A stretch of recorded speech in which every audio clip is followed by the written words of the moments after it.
Hello दोस्तों, स्वागत है आप सभी का आपके अपने YouTube चैनल स्मार्ट लक्ष्य क्लासेस में। जैसा कि आप सभी जानते हैं कि रेलवे की एनटीपीसी और ग्रुप डी की परीक्षा की तिथि सुनिश्चित की जा चुकी है, जो कि दिसंबर के लास्ट वीक से होना सुनिश्चित किया गया है। इसी को ध्यान में रखते हुए हम प्रीवियस ईयर के जीके के क्वेश्चन आंसर लेकर आए हैं। इस वीडियो को आप अंत तक ज़रूर देखें ताकि कोई भी क्वेश्चन आपसे मिस ना हो। लेटेस्ट वीडियो और अपडेट्स के लिए आप हमारे चैनल को लाइक करें, शेयर करें और सब्सक्राइब करें। बेल आइकन को प्रेस करना ना भूलें ताकि जब भी हम वीडियो अपलोड करें आपको उसकी नोटिफिकेशन तुरंत मिल जाए। अब बढ़ते हैं हमारे आज के सेशन की तरफ।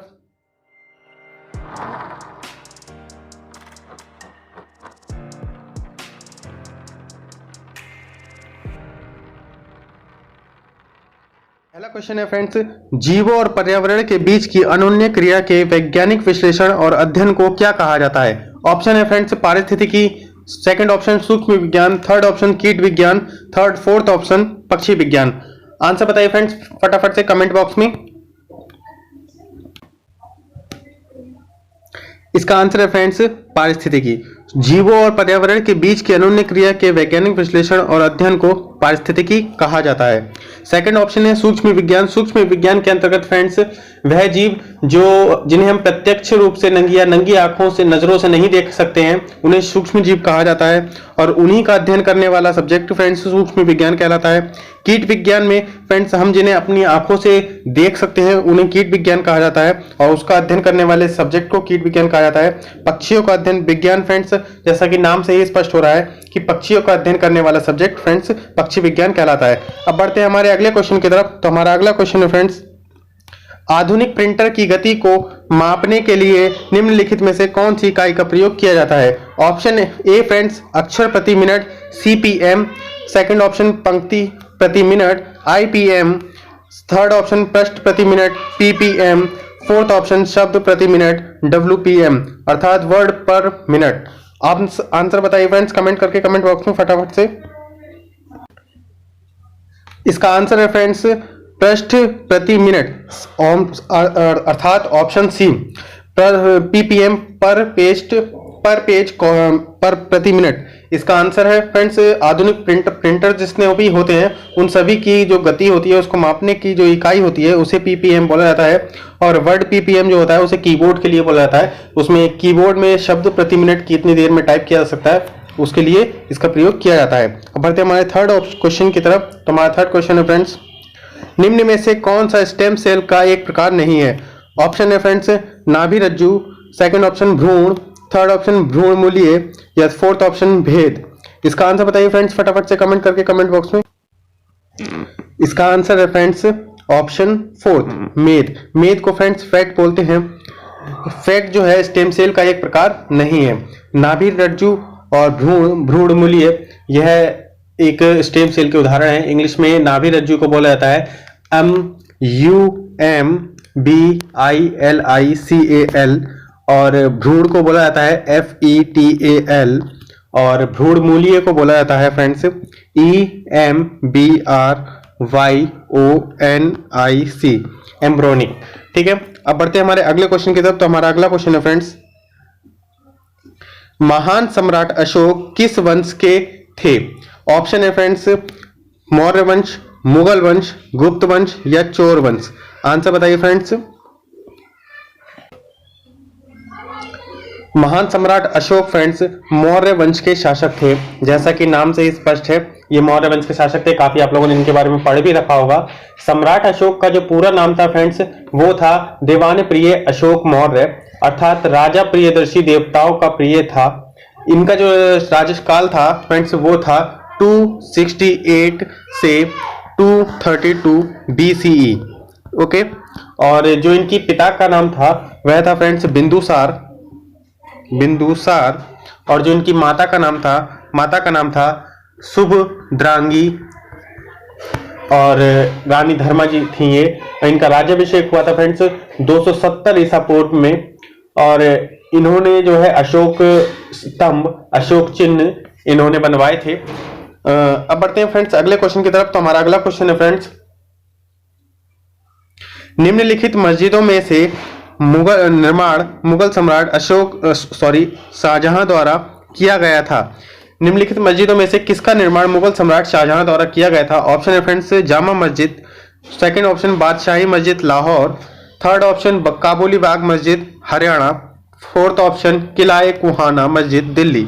आंसर बताइए फ्रेंड्स फटाफट से कमेंट करके कमेंट बॉक्स में। आपको हमारी वीडियो कैसी लगती है आप हमें कमेंट करके कमेंट बॉक्स में बताइए फ्रेंड्स। और अगर कोई वीडियो आपको पसंद आए तो आप हमारे चैनल को लाइक करें, शेयर करें, सब्सक्राइब करें, बेल आइकन को प्रेस करना ना भूलें ताकि जब भी हम वीडियो अपलोड करें आपको उसकी नोटिफिकेशन तुरंत मिल जाए। आपने हमारी प्रीवियस वीडियो नहीं देखी है तो आप हमारे वीडियो के ऊपर आई कार्ड पर जाकर के क्लिक कर सकते हैं, आपको वहां से हमारी वीडियो का लिंक मिल जाएगा। और वीडियो का लिंक मैं वीडियो के डिस्क्रिप्शन में भी दे दूंगा। आपको अगर पीडीएफ चाहिए तो पीडीएफ भी आपको हमारे टेलीग्राम चैनल पर मिल जाएगी। टेलीग्राम का लिंक भी वीडियो के डिस्क्रिप्शन में आपको मिल जाएगा, आप वहां से जाकर के डाउनलोड कर सकते हैं। तो इसका आंसर बताइए फटाफट से फ्रेंड्स। बताइए फ्रेंड्स कि मुगल सम्राट शाहजहां द्वारा किसका निर्माण किया गया था। इसका आंसर है friends option A Jama Masjid Delhi. Delhi की जामा मस्जिद जो है फ्रेंड्स इसका निर्माण शाहजहां के द्वारा किया गया था और इसका निर्माण फ्रेंड्स 1656 ईस्वी में हुआ था। अब जो यह जामा मस्जिद है फ्रेंड्स यह लाल पत्थरों और संगमरमर का बना हुआ है। लाल किले से महज 500 मीटर की दूरी पर ही जामा मस्जिद स्थित है और जो कि भारत की सबसे बड़ी मस्जिद है। और फ्रेंड्स इस मस्जिद का निर्माण 1650 ईस्वी में, जैसा कि मैंने आपको बताया, 1650 में शाहजहां ने शुरू करवाया था। इसे बनने में 6 वर्ष का समय लगा और लगभग 10 लाख रुपए लगे थे। बलुआ पत्थर और सफेद संगमरमर से निर्मित इस मस्जिद में उत्तर और दक्षिण द्वारों से प्रवेश किया जा सकता है। पूर्वी द्वार केवल शुक्रवार को ही खुलता है। इसके बारे में यह कहा जाता है कि सुल्तान इसी द्वार का प्रयोग करते थे और इसमें 11 मेहराब हैं, जिसमें बीच मेहराब वाला अन्य से काफी बड़ा है और यह जो है निजामुद्दीन दरगाह की याद दिलाता है। तो यह थी एक छोटी सी जानकारी जामा मस्जिद के बारे में। अब बढ़ते हमारे अगले क्वेश्चन की तरफ। तो हमारा अगला क्वेश्चन है फ्रेंड्स, श्रीलंका जो कि तब सीलोन था को किस वर्ष में डोमिनियन ऑफ सीलोन के रूप में स्वतंत्रता प्रदान की गई थी। ऑप्शन है फ्रेंड्स 1948, 1972, 1947 या 1968। आंसर बताइए फ्रेंड्स हमें फटाफट से। वीडियो को पॉज करके आप आंसर बताइए करेंगे। ऑप्शन फ्रेंड्स ए इसका आंसर ठीक है 1948। 1948 में सीलोन को डोमिनियन ऑफ सीलोन के रूप में स्वतंत्रता प्रदान की गई थी। और इसके बारे में एक और फैक्ट मैं बता दूं आपको फ्रेंड्स कि सीलोन का नाम जो श्रीलंका है, श्रीलंका कब पड़ा था वो है फ्रेंड्स 1972। 1972 में फ्रेंड्स सीलोन का नाम श्रीलंका में मतलब 1972 में लंका कर दिया गया था और 1978 में इसके आगे सम्मान सूचक शब्द श्री जोड़कर श्रीलंका कर दिया गया था। श्रीलंका का सबसे बड़ा नगर कोलंबो समुद्री परिवहन की दृष्टि से सबसे ही महत्वपूर्ण बंदरगाह है। यह आपके लिए एक इंपॉर्टेंट फैक्ट है, आप नोट कर लीजिए। अब बढ़ते हैं हमारे अगले क्वेश्चन की तरफ। तो हमारा अगला क्वेश्चन है फ्रेंड्स, वैज्ञानिक नाम होमो सेपियंस का अर्थ क्या होता है। ऑप्शन है फ्रेंड्स सीधा आदमी, सेकंड ऑप्शन लंबा आदमी, थर्ड ऑप्शन बुद्धिमान आदमी, डी है कामकाजी आदमी। आंसर बताइए फ्रेंड्स फटाफट से कमेंट करके। इसका आंसर है फ्रेंड्स बुद्धिमान आदमी। बुद्धिमान आदमी को ही होमो सेपियंस कहा जाता है। तो अब बढ़ते हैं हमारे अगले क्वेश्चन की तरफ। तो हमारा अगला क्वेश्चन है फ्रेंड्स, निम्नलिखित में से किस देश को 2011 में स्वतंत्रता प्राप्त हुई थी। 2011 में फ्रेंड्स एक देश को स्वतंत्रता प्राप्त हुई थी, उसका आंसर बताइए। ये आरआरबी 2016 में 2 अप्रैल को फर्स्ट शिफ्ट में पूछा गया था। तो ऑप्शन है फ्रेंड्स एरिट्रिया, दक्षिणी सूडान, स्लोवाकिया या ब्रूनिस। तो आंसर बताइए फटाफट से इसका।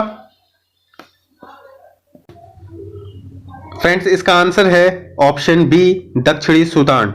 दक्षिणी सूडान को 2011 में स्वतंत्रता प्राप्त हुई थी। अब इसके बारे में मैं छोटा सा फैक्ट आपको बता देता हूं कि दक्षिणी सूडान जिसे कि जनूब उस सूडान आधिकारिक तौर पर अब दक्षिणी सूडान गणतंत्र बोला जाता है, उत्तर पूर्व अफ्रीका में स्थित एक स्थल रुद्ध देश है, यानी लैंडलॉक कंट्री है। ये एक जुबा देश की वर्तमान राजधानी जो है, मतलब कि इस देश की जो वर्तमान राजधानी और सबसे बड़ा शहर भी है। और देश के उत्तर में सूडान गणतंत्र, पूर्व में इथोपिया और दक्षिण में केन्या और दक्षिण पूर्व में केन्या और दक्षिण में युगांडा है। दक्षिण पश्चिम में इसके कांगो लोकतांत्रिक गणतंत्र गणराज्य है और पश्चिम में मध्य अफ्रीकी गणराज्य है। ये आपको मैप में शो हो जाएगा। दक्षिणी सूडान को 9 जुलाई को और 9 जुलाई 2011 को इसे जनमत संग्रह के पश्चात स्वतंत्रता प्राप्त हुई थी। इस जनमत संग्रह में भारी संख्या में 98.83% लोगों ने देश की जनता ने इसके मत में अलग राष्ट्र होने के मत में मत डाला था और यह विश्व का 196वां स्वतंत्र देश बना था। संयुक्त राष्ट्र का यह 193वां देश है। यह आपके लिए इंपॉर्टेंट फैक्ट है कि संयुक्त राष्ट्र का यह कौन सा देश है और विश्व का यह कौन सा स्वतंत्र देश है। तो विश्व का यह 196वां स्वतंत्र देश है और संयुक्त राष्ट्र का 193वां सदस्य है। अफ्रीका का यह 55वां देश है जिसे जो स्वतंत्र हुआ है और जुलाई 2012 में देश में जिनेवा सम्मेलन पर इसने हस्ताक्षर भी किए थे। अपनी आजादी के ठीक बाद से राष्ट्र को आंतरिक संघर्ष का सामना करना पड़ रहा है। यह तो इसके बारे में कुछ इंटरेस्टिंग फैक्ट्स। फ्रेंड्स अब बढ़ते हैं हमारे अगले क्वेश्चन की तरफ। तो हमारा अगला क्वेश्चन है फ्रेंड्स, कंप्यूटर के निर्माता या उपयोगकर्ता द्वारा एक बार प्रोग्राम किए जाने के बाद निम्नलिखित में से किस फाइल को संशोधित नहीं किया जा सकता है। ऑप्शन है फ्रेंड्स EEPROM, रैम, EEPROM या रोम। ऑप्शन बताइए फ्रेंड्स, इसका आंसर क्या होगा। देखिए दोस्तों 14 जुलाई 2015 का यह क्वेश्चन है और यह क्वेश्चन जो पूछा गया था वो 2016 में पूछा गया था। तो यह करंट अफेयर का क्वेश्चन है, इसलिए आप एक साल का करंट अफेयर पूरा याद कर लीजिए जो कि आपके एग्जाम्स में काफी इंपॉर्टेंट है। आप इंपॉर्टेंट फैक्ट्स याद करिए उनके, आपको काफी मदद करेगा वो।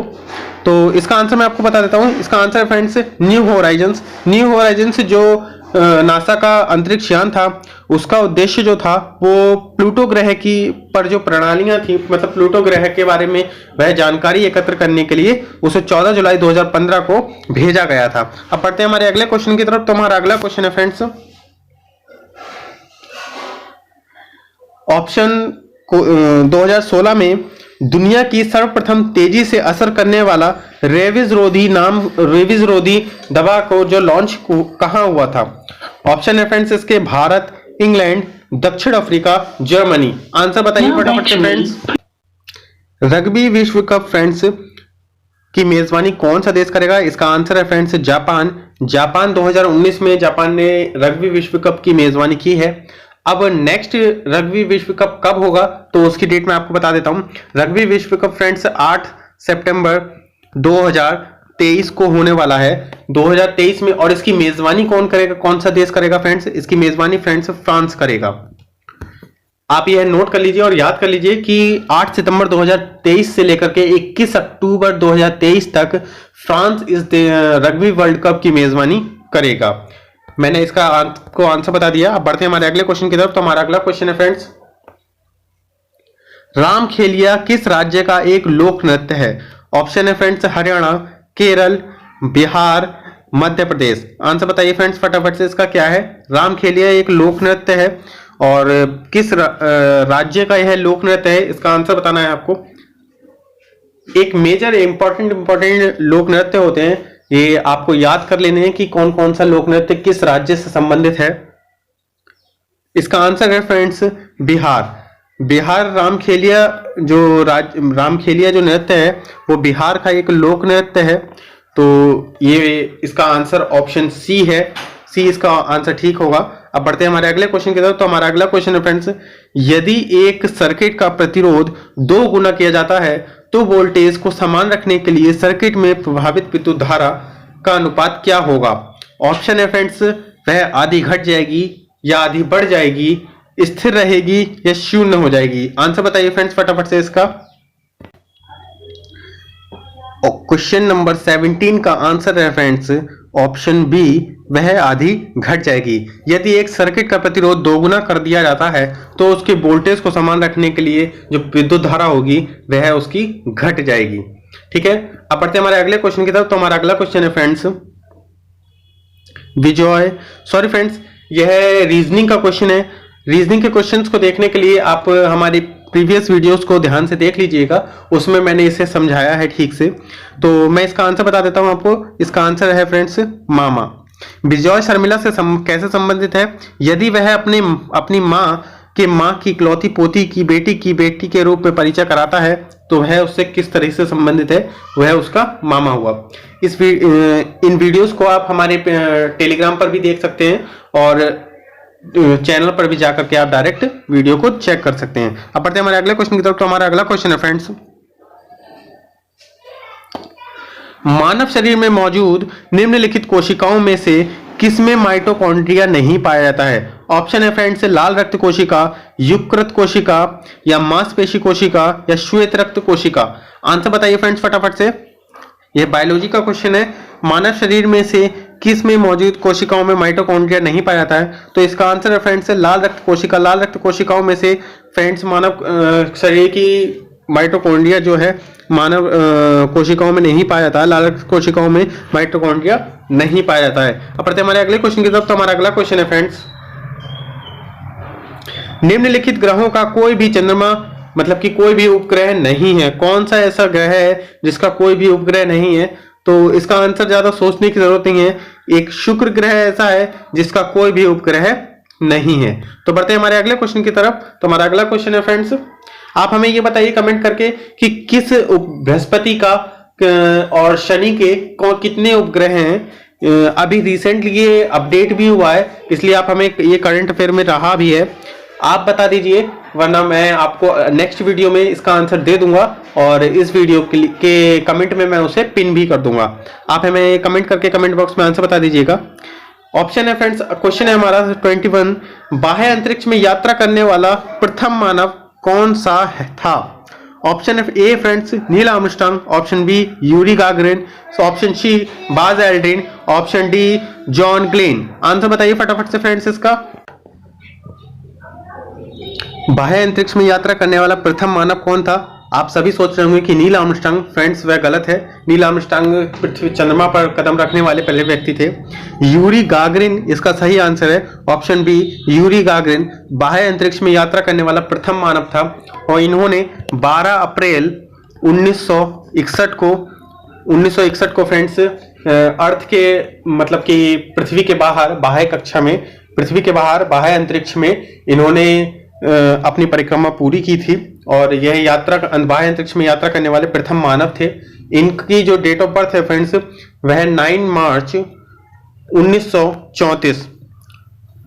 1934 इनकी डेट ऑफ बर्थ है और 27 मार्च 1968 तक इनका जीवन रहा था। अब बढ़ते हैं हमारे अगले क्वेश्चन की तरफ। तो हमारा अगला क्वेश्चन है फ्रेंड्स, ब्रह्मपुत्र नदी निम्नलिखित में से किस देश से होकर प्रवाहित नहीं होती है? किस देश से यह ब्रह्मपुत्र नदी प्रवाहित नहीं होती है? ऑप्शन ए चीन, option B Bangladesh, option C Bharat, option D Nepal. तो फ्रेंड्स मैंने आपको इसका आपको मैंने एक वीडियो भी दी है भारत की प्रमुख नदियां। आपने अगर वो वीडियो नहीं देखी तो आप हमारे चैनल पर जाकर के उस वीडियो को देख सकते हैं। जियोग्राफी की भी वो वीडियो है, आप उसे देखिए। मैंने उसमें सभी रिवर्स के बारे में डिफाइन किया है। तो इसका आंसर मैं बता देता हूं आपको। इसका आंसर फ्रेंड्स नेपाल। नेपाल एक ऐसी कंट्री है जहां से ब्रह्मपुत्र नदी होकर के नहीं गुजरती है। ठीक है, चीन, बांग्लादेश, चीन से फ्रेंड्स ब्रह्मपुत्र नदी आती है और भारत में प्रवेश करने के पश्चात यह बांग्लादेश में जाकर के और बंगाल की खाड़ी में गिर जाती है। अब बढ़ते हैं हमारे अगले क्वेश्चन की तरफ। तो हमारा अगला क्वेश्चन है फ्रेंड्स, भारतीय संविधान में उल्लिखित आपातकालीन प्रावधान किस देश के संविधान से लिया गया है? ऑप्शन है फ्रेंड्स यूएसए संयुक्त राज्य America, UK United kingdom, Germany या कनाडा। तो आंसर बताइए फ्रेंड्स कि आपातकालीन प्रावधान जो है संविधान के किस देश से लिया गया है? तो इसका आंसर है फ्रेंड्स जर्मनी। जर्मनी से आपातकालीन प्रावधान लिए गए हैं। अब आपको कमेंट करके ये बताना है कि यूएसए से हमने कौन से प्रावधान लिए हैं। हमारे देश हमारे संविधान में यूएसए से कौन से प्रावधान लिए गए हैं। तो बढ़ते हैं हमारे अगले क्वेश्चन की। तो हमारा अगला क्वेश्चन है फ्रेंड्स,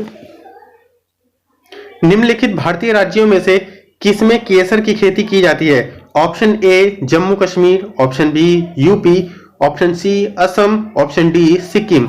आंसर बताइए फ्रेंड्स, केसर की खेती किस देश में, किस राज्य में की जाती है भारत के?